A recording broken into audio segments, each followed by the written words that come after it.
I'm here with another one of the instructors in the Forensic Accounting Academy, also an instructor in our litigation boot camp training, Miles Mason, Thank JD, CPA, MemphisDivorce.com.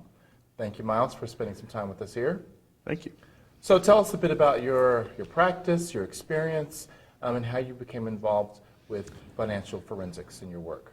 I'm a trial lawyer. I work primarily in the domestic relations field, which means divorce.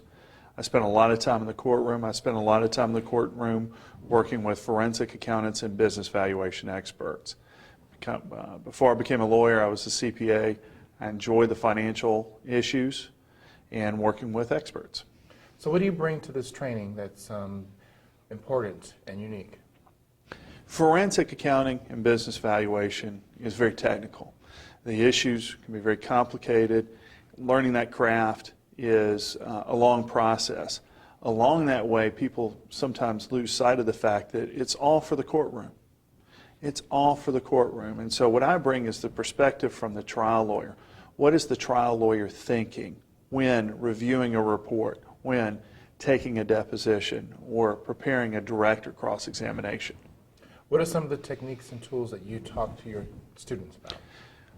Being human, being authentic, being who they are, and taking themselves and believing that their skills as a CPA or what other forensic background that they have, believing in those skills and that they can do what they want to do in the legal system if they understand the parameters. So I'm bringing in and teaching rules of evidence, procedure, substantive law, ways to learn and add to their practices that they haven't thought about already that aren't that complicated. Right. You enjoy teaching? Oh, I love it. Yeah? What about it? I learn a tremendous amount. I mean, last week I'm in the courtroom and I'm explaining to a judge the need for us to receive, my client to receive copies of the opposing party's parents' estate tax returns. Okay.